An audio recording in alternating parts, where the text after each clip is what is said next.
Hello, everybody. I think I've seen almost all of you before. My name's Craig Cockrell. I'm the Albuquerque District Superintendent for about 3 more weeks, actually. We have annual conference next week, and then I have 2 more weeks, which I was telling them I got called up for jury duty.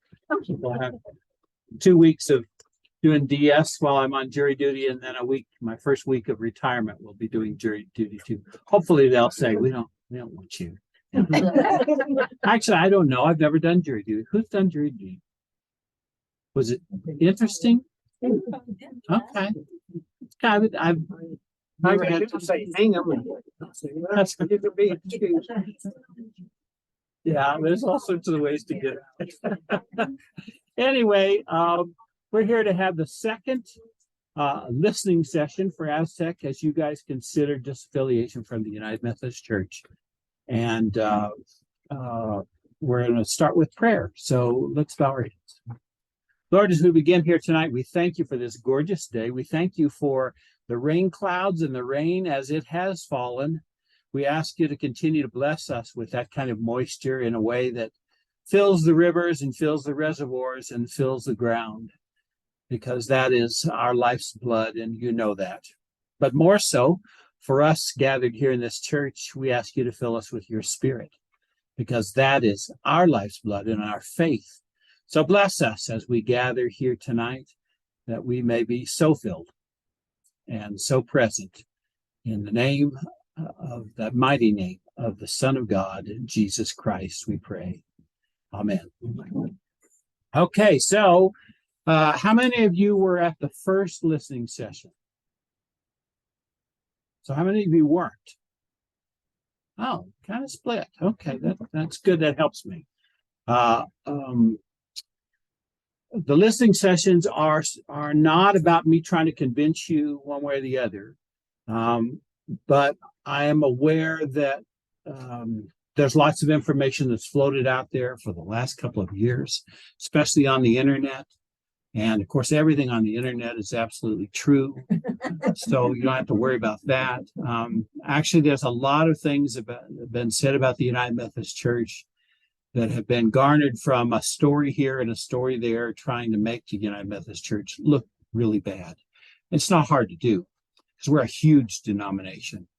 And we have thousands, tens of thousands of churches. And so you know that just like with the government, somebody somewhere is doing something that's going to make you mad. And it's the same thing with the United Methodist Church. We have always had this sense of a broadness in our sense of who God is and how God works in people and how God works in churches. And we've allowed churches to be who they need to be in their context, in their community. And because of that, you can always pull a story out from someplace and say, they're doing that there. Their pastor is that's going on.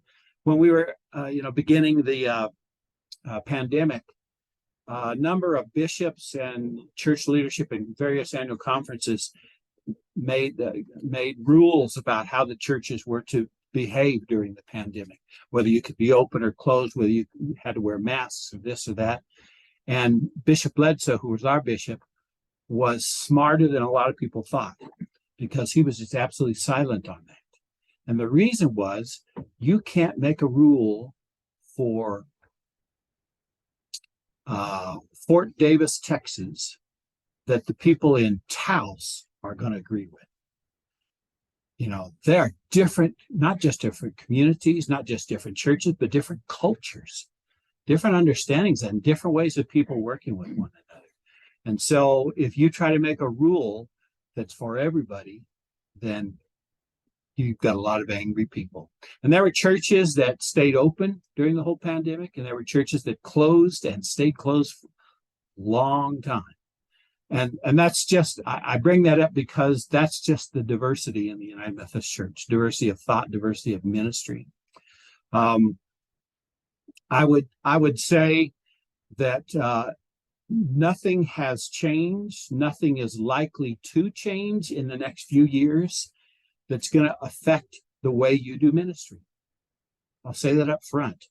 They may make changes about the way other people can choose to do ministry and broaden that.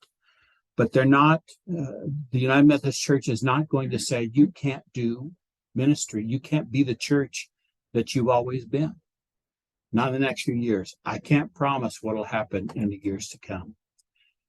But if you listen to some people, they will tell you that it's already happened, that someone's going to come and take away your pastor or close your church or tell you what you can and cannot do in ministry.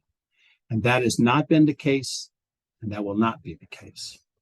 Back when the church faced divorce used to be really a thing you didn't do, especially among pastors. Pastor got divorced, they were out of the ministry.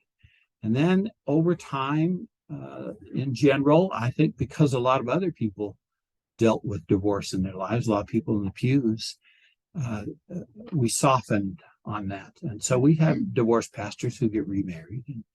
And we recognize that that there are difficulties in living life, and there are lots of things that we don't condemn people for that we used to condemn people for. Now it's changing with the LGBTQ plus community and how we minister to people who are gay. You have gay people in your community. You probably know some of you may have some in your family. I don't presume to tell you how you should feel about those people or how you should respond to those people, except that the United Methodist Church says that all people have value and all people are welcome. And that's never been in question for the most part in the United Methodist Church. It's about whether or not they could be pastors, about whether or not they can hold high places of leadership within the church. That's still going on, and there are places where that is happening. There are places where it's been shut down. So it's the variety of responses in that. So it's a convoluted process how we got to this. There's been a division between more conservative and more progressive members of the church for four decades or better, maybe closer to 5. People feeling differently about different things, and that was always a part of our church. You have people who have different viewpoints from different parts of the church. For instance, in Africa, where the United Methodist Church is really going strong, they have very strong cultural beliefs about homosexuality. Homosexuality is a death sentence there. So they can't even, in many places, even talk about the issue because in their place, in their culture, it is just a death sentence. And that's culturally different. That translates into their churches. And then you've got San Francisco, or you've got New York City. And even in New York City, there are conservative churches and more progressive churches. And so there's just the spectrum of practice and belief throughout the United Methodist Church. Now, one of the things, and I'm going to speak for Mike a little bit, but you slap me if I speak wrong. When Mike and I came into United Methodism, when we began to understand what it was, one of the things that attracted us, now I grew up in it. Did you grow up Methodist? Yes. Yeah. One of the things that kept us in the church that we were most proud of, was the fact that the Methodist Church had this, even in a local church, had a variety of belief, not just about LGBTQ plus, but about lots of things in the church, political differences of belief, as well as even challenges in the Sunday school room. I will be forever grateful to Mrs. Gammertsfelter, my 3rd grade Sunday school teacher, who let me ask questions. And I was always one of those people who, when someone told me this was the truth, I would go, but what if? Lying is always wrong. But what if that little girl comes to me and says, do you think my dress is pretty and I think it looks horrible? Do I just tell her? And she'd kind of stammer around and because I would always come up with the gray. It wasn't a black and white world for me ever. But part of what I think attracted Mike and I to ministry in the Methodist Church was this variety of people. I in all of my churches, I've had people with different beliefs sitting in the same pews. And I was so proud of that we could discuss and cuss. Well, maybe not cuss. We could discuss and argue, and we respected each other in the midst of all of that. Now, that's been a change in our culture. Now, we can hardly have decent conversations about anything, much less just religion, politics, anything else. You can't talk about these things for fear that someone's going to be so angry that you can't have the discussion. I used to love to find somebody who disagreed with me because it helped me figure out what I thought by what they thought. But now I hardly bring stuff up because I'm afraid someone's going to be just immediately angry. We tend to demonize one another instead of thinking, well, that's a good person with a good brain and a good mind, and they just think differently than me. We think that person is wrong. And they're not just wrong, they're horribly wrong. And they're a danger because they're wrong. It tends to be people of a certain age that have begun to feel that way. Younger people, I'm not going to speak for you, but younger people in general have a much broader willingness to hear each other out, have conversations and to listen and to think new thoughts. But we've changed. And so in the United Methodist Church, what Mike and I took pride in this diversity has become this black and white. You're either right or you're wrong. You're either on my side or you're on their side. And I can't stay with you. I can't be in the same room with you if you're on the wrong side. That all came to a head in 2019. We had a general conference, which was the worldwide gathering of the United Methodists. It was embarrassing to say the least. It was horrible to say the truth. The way people spoke to one another on all sides.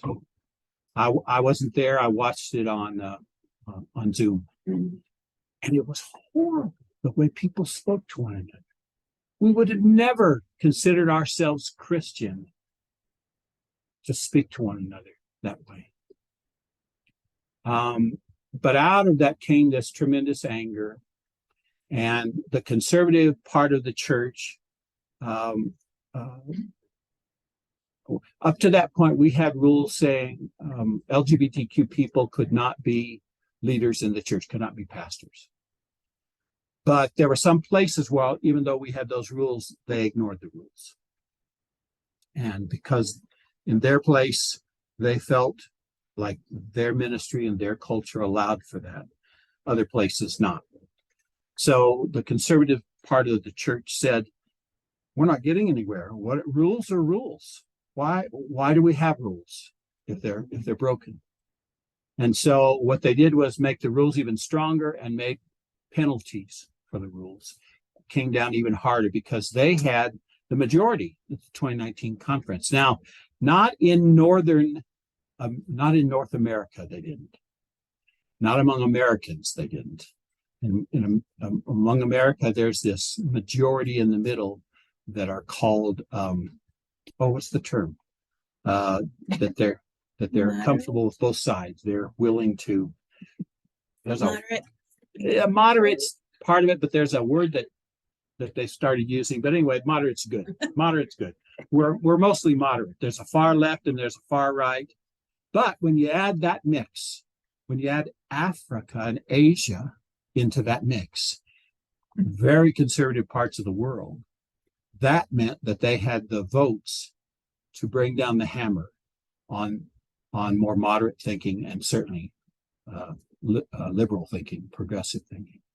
So coming out of that 2019 conference, there were hard and fast rules about bishops could get thrown out and pastors could get thrown out right and left and penalized and put on whatever it is called when you get set aside and you don't get any salary anymore, but you're not totally out yet.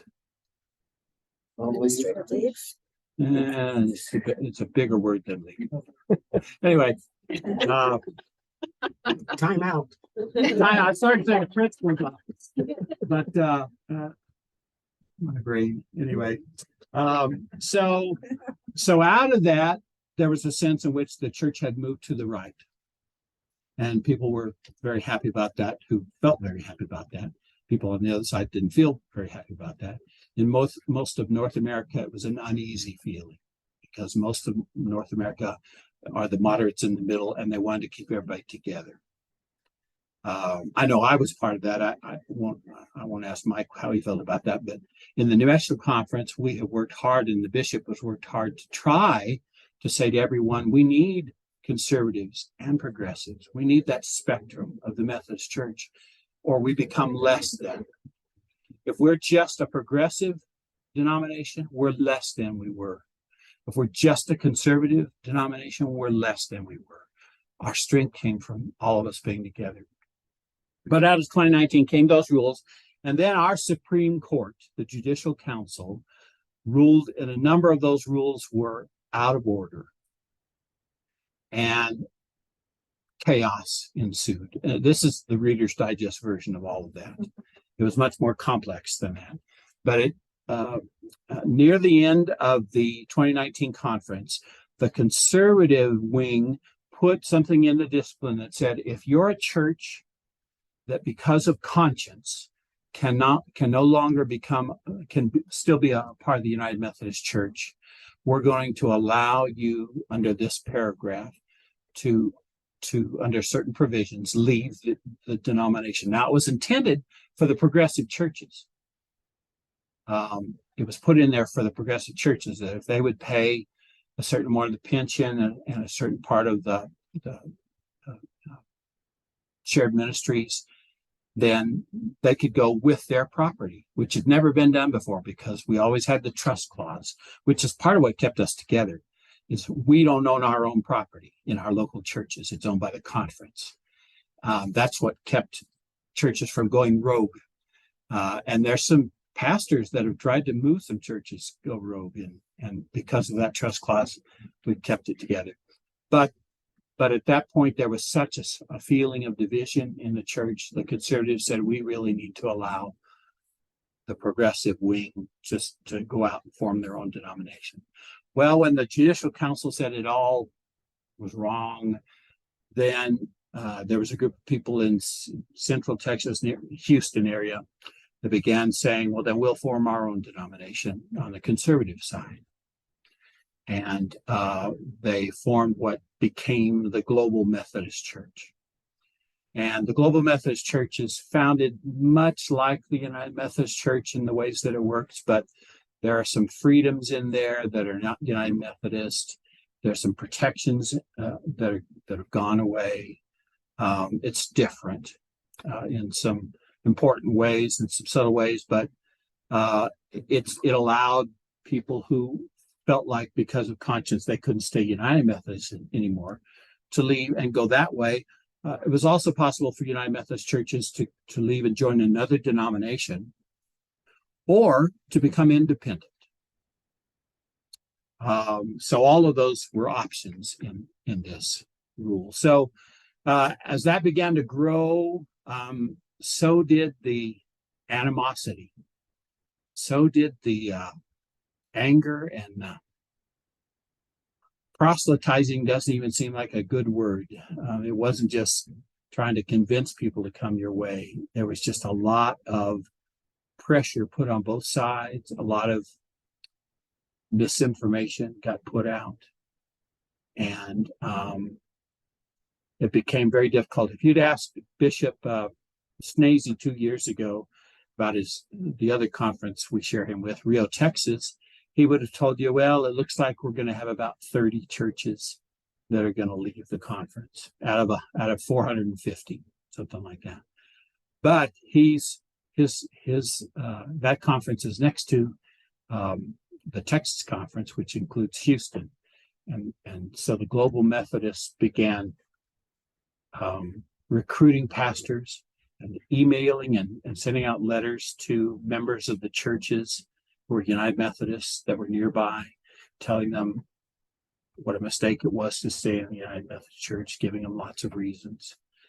And so now they had 140 churches disaffiliate this last year, I think somewhere in that neighborhood, because there was just a concerted campaign to convince people that the United Methodist Church is bad. And so that's been going on, and we our sister conference, Northwest Texas, 4/5 of them decided to leave the United Methodist Church. And so there's only about 30 churches going to be left of that whole conference, and they'll go with another conference, and they're going to redraw the lines, and it's going to be a different place. In New Mexico, about 1/3 of our churches have disaffiliated. Some big churches and some very small churches, mostly along the Texas border in the New Mexico part, the Clovis district. And so we in New Mexico have tried really hard to continue to be cordial with one another, to treat one another with respect, churches and pastors. And I think we have pulled that off pretty well as anyone has done in United Methodism. We have pulled off the idea that we can let churches leave, we can let pastors leave without sending them to hell while we do it, without putting them through terrible political and personal difficulty, and in a fair way that was according to that paragraph in the discipline that allowed churches to leave. No greater than we didn't make it harder. Some conferences have made it harder to leave. They've added more penalties, financial penalties to that. Some conferences have made it easier. Northwest Texas just voted as a conference to leave, kind of stranding the other 30 churches. So New Mexico has been, I think, as good as the way we've always been. We've always been a family. New Mexico Conference has always been a family. We just have always tried to treat one another well and respect one another, and that's the joy of it. So that's kind of the history behind all of this. And I'm unabashedly to say I think the United Methodist Church is not bad, that the United Methodist Church is good. I think it's got some things that it needs to do more clearly. I think one of the reasons that Global Methodist Church left the United Methodist Church is we have not had a powerful sense of mission, of purpose, of taking Christ to the world the way that we should have in the last generation or two. We've been more about our churches and taking care of the people who are already inside the walls than we have been about reaching the people outside the walls. Now, the same churches that are leaving also were guilty of that. So they're trying to form a new denomination, and maybe in that new denomination, they will be able to engender that kind of passionate response and passionate desire to reach people. That's their hope, and we hope that's true. We hope that the Global Methodist Church flourishes. But they're beginning. They're a toddler denomination, so they still haven't gotten everything figured out yet. But there are hopes. Our hopes are that they go well, and there's even been cooperation. Carlsbad had 2 churches. Mike and I both served down at Carlsbad at the same time, and we know what Carlsbad's like, a very conservative part of the state. And we knew that the churches would probably leave, but they left behind a remnant of people who said, we want to stay United Methodist, but there was no United Methodist Church left in the county. So they've gotten together and they found a place to worship. And I went down with another pastor, a friend of mine who also served down there with me, and we just addressed them and encouraged them. And so they're trying to figure out how to be United Methodist, a new church start in the middle of that. And the other 2 churches that have left the United Methodist Church have helped them, have donated Bibles and hymnals and a number of other things to help that new church, United Methodist Church, get a good start. So, I think there's just still this feeling that we want everybody to succeed for the sake of Christ. And that's the hope. My fear has been that it's been communicated for the last year or so that if you don't get out soon, you'll never get a chance to get out. And that paragraph in the discipline as it's written, ends at the end of this calendar year, December 31st, 2023. But our bishop and our board of trustees has already got language for extending that. They're not gonna let that be a deadline. It'll be the same kinds of details to leaving that are in the paragraph, but it won't have an end date, at least that I'm aware of. It'll still extend that time so that there's not a sense of urgency a lot of churches have felt.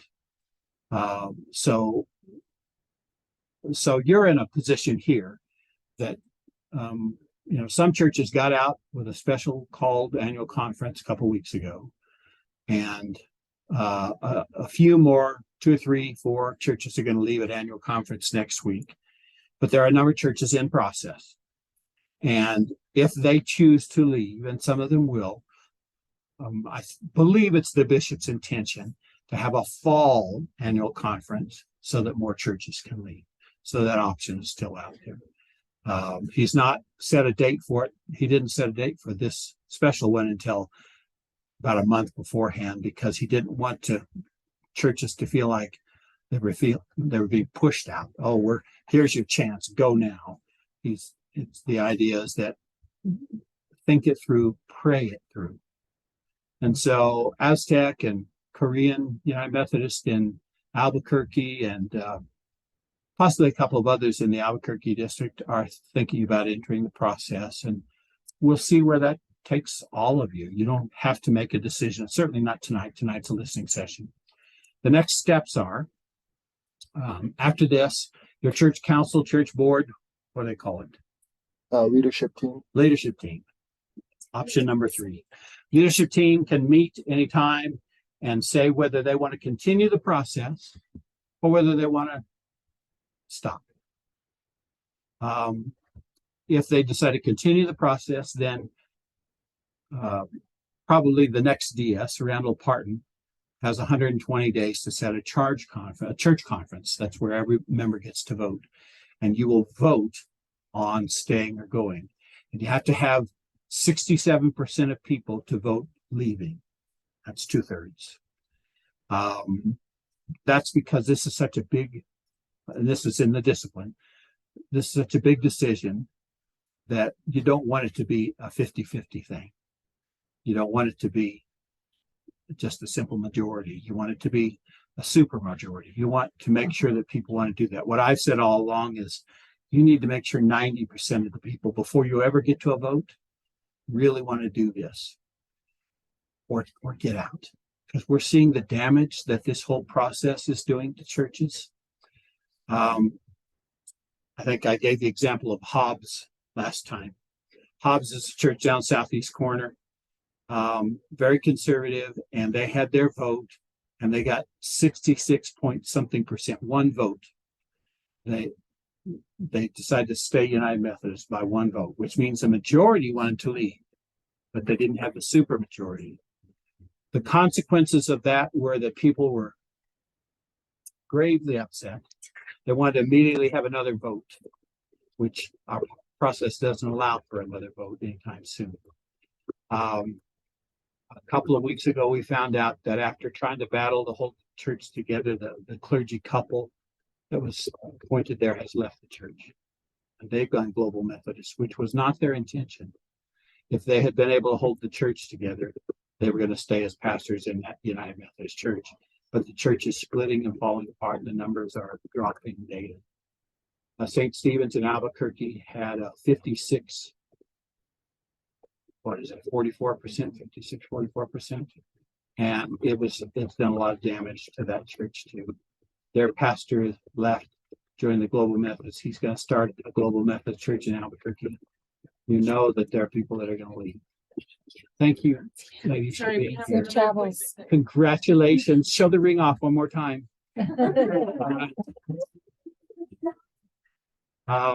So it's caused damage. Unless there's an overwhelming desire to stay or an overwhelming desire to leave, if there's an overwhelming desire to stay, even if there's a 50-50 desire to stay, I just know what kind of damage it does to large churches and small churches. It's going to close a number of small churches. So we really need to hear from our membership before the leadership vote, You need to right? find a way of doing that in such a way that nobody has to raise a hand. Because one of the things that's happened at St. Stephen's is they all began looking at each other going, I wonder how they voted. People who worked in the same Sunday school class or in the same ministry, Right. they began to wonder if the people that they were working with, they couldn't trust because they voted the opposite way. So some kind of a straw vote that's written where you guys get a really good majority of the membership and you can write secret ballot. Don't put your name on it. Just give your intention, what your desire is. And unless that's just 90% or so, even at 90%, there will be people who will leave. But at this point, depending on how far you go with this, there will be people who will leave because you didn't vote. There will be people who leave because you didn't lead the United Methodist Church. That's the destructiveness of this. It's an insidious, I've called it an infection at times. And it's not that the Global Methodist Church is the infection. It's this thing between people where you're wrong and I'm right. And there's no discussing it. There's no living with you. You're just wrong. And only the right people should be a part of this. And it's just really, really hard. So that's a Craig recommendation. That's not a DS recommendation. It's not in the policy, but my experience has been that before you get to the vote, know how the vote's going to go. Mm-hmm. Well, leadership should represent the membership. I mean, it should really should. Before you have a vote at the leadership team, you should really know how your people feel, because sometimes that team can. What happened at St. Stephen's was there was what you call an echo chamber with the pastor. He only talked to people who believed the same way he did. And so when we got to the vote and they voted to stay United Methodist, he was shocked. He couldn't believe that they voted that way because he only heard people who believed the way he believed. And so that was a mistake on his part. So yeah, I would encourage that. The next step would be if you do that and the leadership team votes reflectively and you decide to leave, there's a process, some paperwork that needs to be done and a church conference for that vote. And then there'll be an annual conference, some special called conference for the church to leave if they so choose. If the leadership council says, you know what, we do not have a super majority of people who want to leave, then I'd be thinking about how you can do things to cement your community again. What are the things that you love doing that bring you together? Well, United Methodist Circle's food.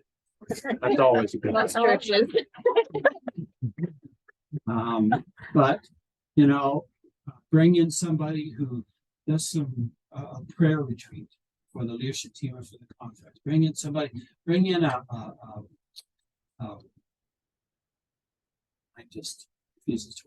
revival. Bring in some pastor, just do a revival. You can all just love, not a fire and brimstone revival, but a love your neighbor, especially those sitting next to you kind of revival. Bring that kind of thing. And if there are people in the church that are especially vehement about wanting to leave, then circle them. Let them know that they are loved. This is all assuming you stay. But circle them and let them know that if you decide to leave, those people who are vehement about staying, circle them and let them know they are loved and that you want them to stay a part of your church. That this vote is just a point in history, but it doesn't affect the community, the body of Christ that is Aztec. Just because of the damage that I've seen done. So nobody loves better than a small church. You all know each other. Some of you have known each other for decades. And you just really have to wrap each other, whichever way it goes, wrap each other in love. So you've listened to me. Now it's my turn. For any questions you might have, I will do my very best to answer. So who has a question? one question that has been asked. In general, it's anyone who is present at the meeting. Is joining by Zoom? Joined by the Zoom won't count. And Okay, you can't do a proxy vote, someone bring in somebody's letter or something like that. You have to be a member of the church and you have to be present. And it just keeps it simple. We're all going by the same rules and all the different votes we've done. So we want to make sure that straw poll is of everybody that can get a ride here or be brought here. And we want to make sure everybody that we can get here can get here. Yeah, what do they call it in some of the polls? Those presumably who will be voting people. If you could do Likely that. voters. Likely voters. There you go. I need to keep you around. I actually had a number of people who will think of the words I'm trying to think of in my career. When I was at St. John's, the music director, I would go in the middle of a sermon, I'd go, who's that guy who was really strong as long as his hair was long? And he goes, Samson. I go, Samson, that's right. Need someone like that. I've had that. Yes, sir. When do we have to get this completed? Within 100, well, the DS is obligated to give you a date for the vote within 120 days after you do your leadership team decision. So 3 months. It's gonna be a while yet. 4 months. 120 days, whatever that is. After your leadership team decides to go ahead, if they decide to go ahead, then the DS should give you a date sometime within that 120 days. But it could be less. Oh, yeah, it That's can be just that. maximum 100. That's the maximum. That's just so that DS can't stretch it out and make you forget about it. Oh, yeah, yeah. So, yeah. Closer than that, we know we have so much time. It can be closer. It's just within that range. I don't think I've ever had one that went more than 30 days, actually. Again, I don't see anything going to annual conference this year on the agenda that speaks of disaffiliation, or are they going to talk about setting up you said another date towards the end of the year, possibly for churches that I don't do know. decide. How do we know that process, or when will we, or because I didn't see anything on the agenda. And I emailed the guy that was, what's his name? Josh Curry. Josh. I emailed him about it and he said there wouldn't be one this time. An Wouldn't be informational one meeting. this- There was Oh, an an informational meeting Oh, yeah. that on a was last Friday year. morning last year. Yeah, it was so packed. We are having some churches that will disaffiliate, so we'll be a part of what's going on. And I wouldn't be surprised if they address some of those questions. I'm shocked that they don't have another meeting like that. Another meeting, or at least that they would vote to, or the bishops or whoever decides that. Bishop decides that. Will that say December 1, we're going to have another special conferences for churches that are ready if they decide to disaffiliate. Yeah. Or they just get if there's 5, 10, 15, 20 more churches, one more church, will they call it? Oh, I think they would do it if there were, 2, 3 churches. I mean, it didn't take much time or effort to do that one on Zoom. It was a disaffiliation special call. They just do another one of those in the fall. Everything I've heard from the bishop indicates that, but he has to actually make that decision himself, and the bishop gets to decide when and if an annual conference is called. He has been nothing but upfront and gracious in all of this process. So I would be hugely surprised if that didn't happen, but I don't know when. We had the special called one because we didn't want, for one thing, we were doing the June one is in person, and we didn't want those 30 churches to send representatives, which they would have had to have done, or would have felt they would have had to have done to vote. They come down to Las Cruces, and then the first day they leave, and that would have been a very difficult cloud to put on an annual conference in person too. So it's nice. It's nicely handled if it's done by Zoom. There's less of that sense of, wow, half the room just got up and left. But with no informational meeting, it kind of looks like they're ignoring it. I don't think, I can't say what it looks like. Feels like, or whatever. Yeah, I can understand that, and I'll pass that along to Josh. I think that everybody is so exhausted from this, who's been dealing with this. You know, we had 30 churches, and then we've got 3 or 4 more this time, and going through the process. 2 DSs decided to retire, at least in part, because of When is the bishop, is he gonna retire or is he gonna stay? he can retire in 2024, or he can stay another 4 years. He has to hit the age of 72 within that quadrennium. He does. So he's got that option, but I know he's not having a lot of fun. So I don't know what he's going to do, but he feels a great sense of duty to the church in this time. So I wish I could give you some definites about this. I can just tell you my impression after being with the bishop for 2 years. It's my impression that that's what he'll do. Yeah, but it's all such new ground for us all. But didn't you say that previously that the church feels obligated to do it? I mean, since we're asking for it. I think there is. I think the bishop feels obligated. I think the annual conference feels obligated to give an opportunity. Why bother extending the date if you're not going to open the door? Right. So there'll certainly be a time ahead, whether it would be this fall or whether it would be in the spring next year. I don't know. But I know that they're working on the language for extending the date. So it would be ridiculous for them to do that. And then will you put that out there on the website immediately, or when you do have? It will get put out there. Your DS, especially if you're in process, your DS will keep you up on that. Randall Parton will keep you up on that for those churches that are in process, certainly. Because there's 2 in Albuquerque and possibly a couple of others. I don't know. There's some more down the El Paso district too. So wouldn't surprise me at all if there is at least half a dozen ready in the fall to do that. Well, I'm talking about, authority or following the doctrine and discipline that's set forth, and we said that in, the United States right now, if it wasn't for Africa and Asia, we'd be more on the progressive side.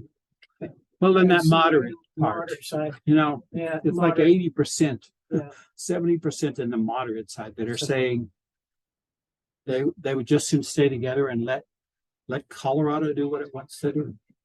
They're not us. Yeah. If something were to happen in New Mexico, then you would say, because our annual conference is our basic element of governance. The general conference meets every 4 years and sets the discipline, does that, but you're governed by the annual conference. So you look at what's going on in your annual conference. And we have been, as far as I am aware, it's not necessarily the reality of it, but as far as I'm aware, as far as the cabinet is aware, we have been in total compliance with the discipline all through this. Well, and, I've used the example here and shared where I did a house remodel. Getting ready to put it on the market, and walking in the kitchen, and water's coming up through the new flooring. And I tearing all the thing, I'm trying to figure out where the water comes from. And I've learned, standing in the middle kitchen in water and saying, instead of saying, why, Lord, I've learned to say, what are you trying to teach me? What are you trying to show me? And this is what I heard him say. He said, those little cracks in your life, those little things you don't think or mean anything or aren't big, well, if you don't take care of them now, as I was walking through, I just spreading that water through the house. And that's what this feels like to me. We've got a crack in the United Methodist Church. If we don't take care of some things, and if our leadership won't adhere to their own discipline and such, that crack, just like in our government, it just seems to get wider and wider and wider. Well, I can almost speculate that the United Methodist Church will become more progressive as time goes on. That's just been always the case with Methodism. It's always been a broadening thing. It's not been a narrowing thing that's trying to keep people out. It's been a broadening thing that's been trying to keep people in. You have to decide where the line is for you. Now, when the trustees come out with their extension of leaving the denomination, that could be far into the future. And then that means that you guys can decide where that line is. If New Mexico ended up with a gay bishop living in a same-sex relationship, and that person was your bishop, that might change a few minds. And then what's the chances though of getting out? And then they extend that with Yeah. the numbers we see now versus full price of getting out. You know, if you want to leave, yeah, you can leave, but you need to pay us full price for whatever your property. Well, I mean, that's Yeah. a possibility. and anything is possible. New Mexico has not been vindictive. Yeah. You know, the progressives have control of the progressives, the moderates have control of our conference. We're hoping conservative churches stay because that's important. But we can't, I can't promise you anything. My belief is the door will stay open and that the leadership of the conference will never drop the other shoe. The last thing a district superintendent wants to hear is that the church has decided they're through. All you have to do, should there come a time when you wish to leave United Methodism and the door is slammed in your face, all you have to do is walk down the street to somebody's house and begin meeting there and leave this building behind and see what the conference does then. Because, are they going to sell this building? Who's going to buy this building? But I can't, I just don't know what's going to happen. I just know that it's been the heart of United Methodists in New Mexico to treat one another well and to be generous with one another. And you're expressing the very fear that has been put out there. Oh, what if it slammed the door? Oh, what if it's a done deal? If you act on fear on the basis of something that hasn't happened yet, there are consequences to that. Either way. There are parallels though with I'll just bring up the Episcopal Church and other mainline denominations that have had this go on. And Acusa, the Episcopal Church USA, ended up the same parallel with the African worldwide Episcopal or Anglicans. They voted, they really weighted the scales to where it was more conservative in the end. But Acusa pretty much lifted the properties from more conservative churches in America. So we have a pastor, Carl Brenner, over in Farmington, the people who followed him had to go to they're worshiping in another church on Saturday nights because they lost their property when Acusa took it. So the American denomination, not the worldwide Anglican church, they ended up pulling a fast one on and Miss Craig's saying that that's not going to happen. Well, but what I'm saying is you don't have to look at the whole denomination because there are places in the denomination where things are happening that I would understand rightfully your fear. There are wars going on in some conferences, but our responsibility is to the New Mexico. Our governance is by the New Mexico conference, and so that's what you have to keep your eye on. If something changes there, that's when you act. That would be my advice. You take the lead from the general conference too. Well, the discipline comes from the general conference, but just as they open the door for the possibility of people leaving. And then interestingly, a lot of the conservative churches are mad because they don't like the rules that were set up for leaving, that they have to pay. And it's like, well, wait a minute, you guys came up with this language and this. And so, yeah, we're at a time of lots of change and lots of diversity and lots of problems. And I can't promise you anything. Is there, so on the appropriation side of it, some of the money we send in, is if, you know, some of the things we've looked at before where some of that money goes, don't agree with some of the funding has gone in the past. Do we have a say where our apportionments would be spent? Well, the vast majority of our apportionments are spent within the annual conference, but there are some portions of it that go to ministries where we're connected. Some of that is UMCOR, a chunk of that is UMCOR. And then, of course, the giving we give up over and above, it goes to UMCOR, which nobody has a problem with that. Right. But they're always going to be the fact that we pay an episcopacy fund, which means that when we pay our shared ministries, we pay part of the shared ministries of the bishop. Well, let me think that through. I'm not sure. I think that's paid at the jurisdictional level, because they're elected at the jurisdiction, and I think paid at the jurisdiction. So we don't pay in any way the bishop in Denver. I started to say the opposite of that. We are part of a jurisdiction that goes, it's a South Central jurisdiction, New Mexico over to Louisiana, Missouri, not Mississippi, all of Texas, Oklahoma, Kansas, and I think that's it. And so we elect bishops out of that area, and we pay toward the episcopacies, the bishops of all in that area. So we're not paying anything for that person. How about to the, is it the big 13 seminaries? We support seminaries. I don't know how much of shared ministries. There's a special giving day, which we support seminaries. So it's not a percentage of our apportionment? I can't say for sure. There is a percentage. I want to say there there that is. goes Yeah. They're reproducing liberal pastors there. Now, Well, they're also last time reproducing you said conservative that pastors. you two were from, Yeah, the two. But you guys are retiring. It's then, my point is that what is trendy right now at those seminaries, and I know because I decided not to go to those seminaries. They're very liberal.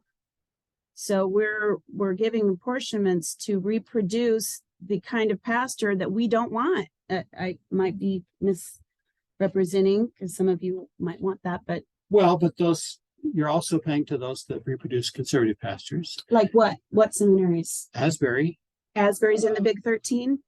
Asbury's doesn't give our apportionment. Yeah, I don't think it gets. There's one in Ohio. But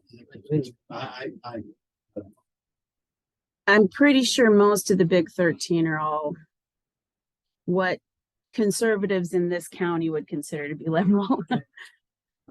I can't speak. On the other hand, Methodist congregations have always felt that the seminaries were too liberal. That goes back to the 1700s. Yeah, you still have your cabinet who appoints a pastor who is appropriate for you. Does this guy work for you? Mm-hmm. Well, It does, but right. But that's always going to be a part of the process. We're always going to try our best. I dare say that every church in the conference has had a pastor they don't like. Some of them, almost every pastor they The don't one like. that stayed here the longest and did the most damage was a man that was not appropriate for him. Other than I don't want to get in an argument, but you have an SPRC or PPRC that's supposed to address that. doesn't know when they're in the south as they were in this case. Well, that's internal politics in your church. That doesn't have anything to do with what happened at the cabinet. Because when I get a form that says it's time for our pastor to leave, we take that pretty seriously.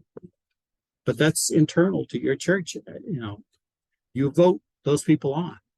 Even if the pastor handpicks them, you still all have a vote in there. But that's getting into argument. I don't want to get into argument with this. Can you tell us how we come up with some of these numbers on financial responsibility? Give me some specifics. The first one, pension liability, the 0.1013, where they. Oh, you don't come up with them, they come up with them. Oh, how they came up How with it's this. determined. Oh, that's just a formula that comes, the pension part comes to us from Westpath, the big pension people. The shared ministries comes on based on what you paid shared ministries in the past. Do we know what the number is in Westpath? What is the total? You know, because I've heard some conferences that had more money than they'd ever spend. What is that number in that pension fund? Well, They come up with this, they're $6.7 million short or whatever. that depends on the day of the week and market and lots of things. As the interest rates go up, apparently it's good for the numbers to go down. I would say that pensions and health, the New Mexico Conference has a good amount, but for a long time they worked under a deficit. And so they're not quite fully funded, but they just about are. But that can change if we go through a downturn in the market. And so they keep a lot of money in there to take care of all the pastors, the bad ones too. If they're still living, who are on the pension program. So you look at those numbers and they're millions of dollars. But I can't tell you, that down the line that's not needed. But this is the same formula that all churches have been given. Let me give you this. This was the estimate, some of that information for all the churches in the Albuquerque. So you can look here. Give away all my stuff now. See what this is. Yeah, here's a. Have my glasses on. I'm looking at this as if I'm understanding it. I can't read. Anyway, so.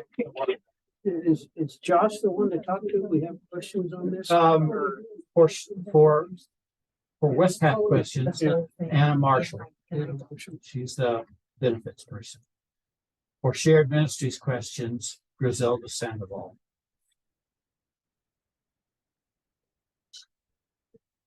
And their email addresses can be found on the webpage. Well, the thing is, if you send me the questions, I'm supposed to be the information funnel. Yeah, so that's they'll what I get said. my part.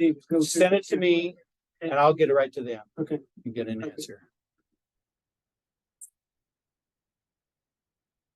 Okay, anybody else have questions? Yes, sir. On the vote, having been a teacher, I know how easy it is to mold kids.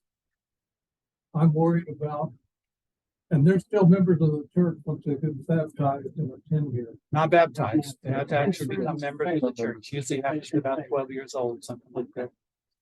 But I'm concerned that youngsters, I don't know, would tend to vote whichever way their parents want them to vote or their friends, and they don't discern the differences. And So we're gonna let them vote on whether we disaffiliate. If they're a church member and they show up at the meeting. your church member. You think there would be an age limit? I wonder if that would be okay in the progressive church if we allowed them to drink alcohol. Yeah, are you trying to pick a fight? Are you trying to pick a fight here? No, I'm just saying, I think there needs to be some discernment on how you set this. There is vote up. discernment from decades and decades that young people, when they're able to join the church, pastor takes them through a process, confirmation class, and their parents are either supportive of that or they're not. And they go through that to become members. And once they become members, these are full voting members.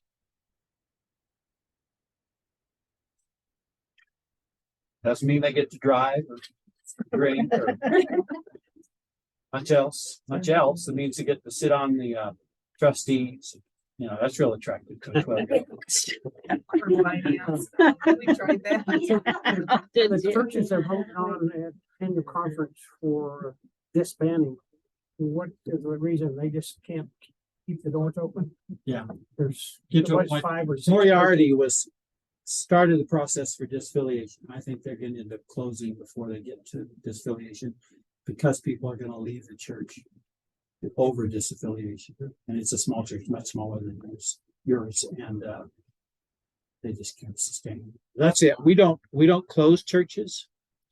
At least not during my tenure or my ministry, my guys' ministry. We don't close churches. Churches decide themselves whether they close. They can handle it or not. But that's the reason they just funding wise. Yeah, that's generally it. They've gotten down to 3, 4, 5 members. Just can't keep the bills paid. Can't keep the lights on. Yeah. Anybody else have a question they want to fight about? I have something ironic to say. I appreciate that you did not use women in the ministry as an example, because I am so sick of hearing it as a parallel apples to apples comparison with a LGBT plus pastor and being a woman and being a pastor. The divorce comparison is much more parallel in my mind to the issues we're talking. I really appreciate that. I've heard it way too much, conflated way too much. Ethnic minorities and women. If you're in a system where you get to choose your own pastor, how many times will you choose a white male before you get somebody else? And so my fear for women and ethnic minorities in the Global Methodist Church is that over time, they're going to find themselves, because it's not an appointed process. They don't have to take the pastor they get. They can say no before they ever come. And so I fear for those people, not in comparison to anything else, but I fear for those people that, I like to tell this particular story that Polk Street in Amarillo, which is a huge United Methodist Church in Amarillo that I think is changing Global Methodist, but Bishop Bledsoe wanted to appoint Felicia Hopkins as their pastor. Felicia Hopkins is this fantastically dynamic African-American woman pastor. While she was pastoring and preaching basically down at St. Mark's in El Paso, they hit 1,000 in attendance.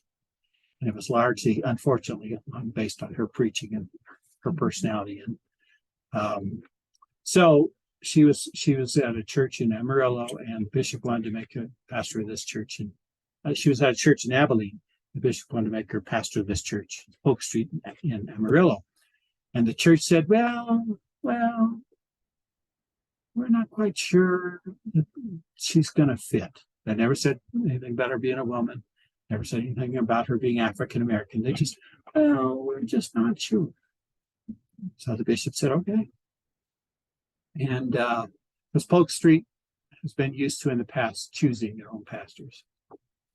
So we brought up a bright up-and-coming white guy from Texas somewhere and put him up there.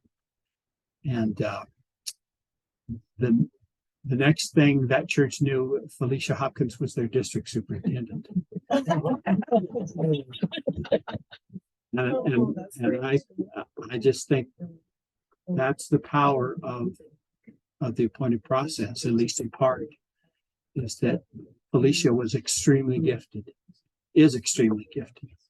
And she would not, they didn't say it was because she was Black. They didn't say because she was a woman. They just said, we're not quite sure we're ready for her. I don't know what you're talking about. I've never been treated that way. I'm sure.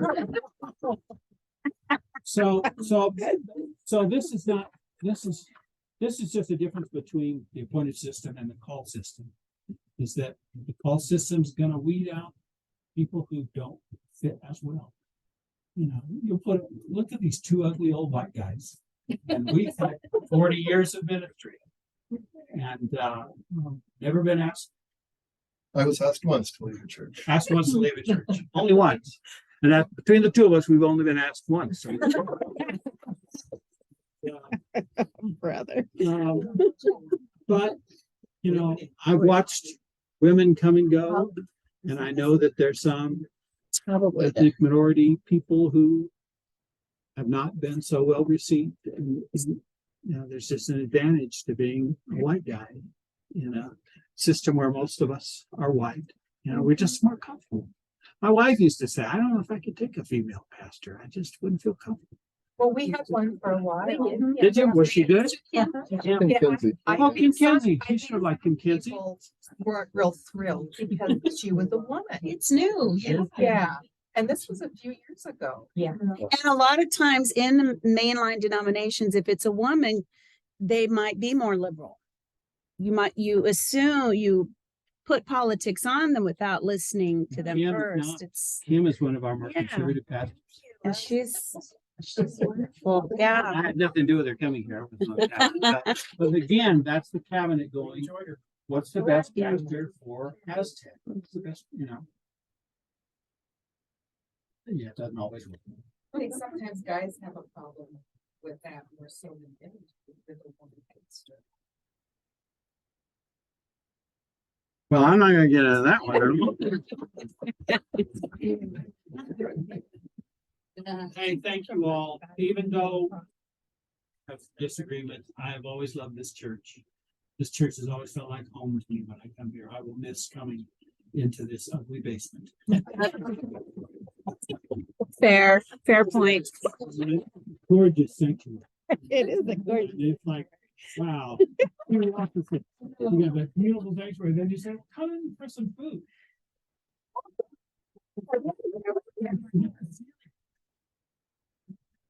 But you've always treated me well. And, thank you. Appreciate it. Whatever you do, you will have my prayers. Yes. Well, you need to know this is a beautiful place down there. But, you know, our outreach is kind of. Well, I know where that's where That's a the lot of food the pantry. decoration comes from. Yeah. Mike, would you? The Go ahead. last thing we want here, or the thing we want is just to glorify the Lord. Because That's all any of us want. and That's We all want to it be is. Christ-like through this process, and when we get done, that we can say, reach heaven, that God said, well done, my good and faithful servant. We don't want to be that lukewarm church, that are yes be yes, or no be no. And, And if there ever, you know, if there ever comes a point at which someone tells you you can't be who you are, you can't do the ministry that you know is your ministry, that's the point. That's the point to leave. No matter what it takes, that's the point to leave. It's not so much your association with others, because there's always going to be somebody down the street doing something weird.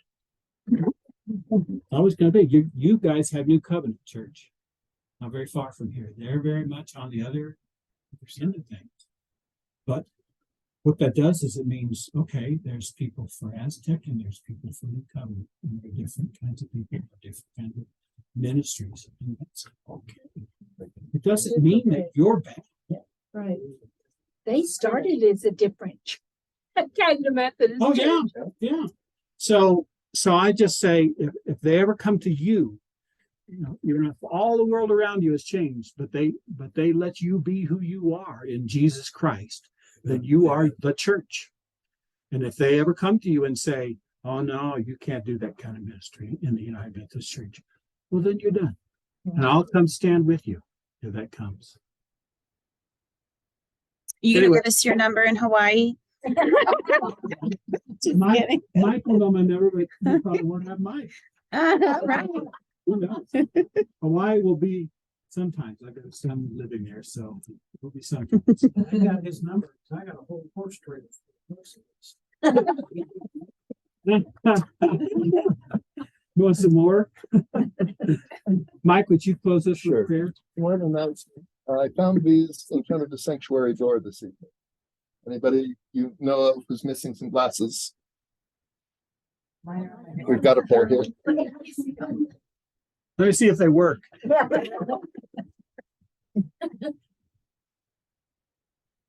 No, they're not mine. They look real similar to ones I have. We've got 3 more minutes in the recording, Pastor. If you'd like to Okay. get prayer in there.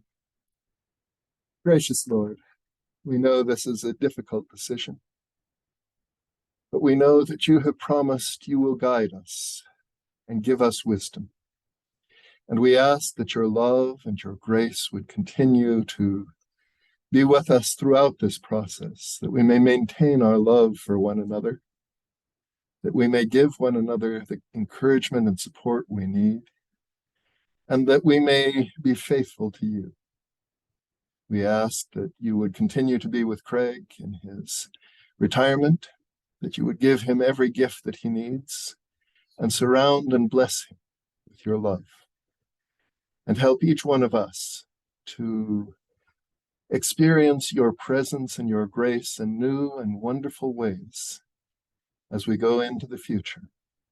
For we ask this in the name of Jesus Christ our Lord. Amen.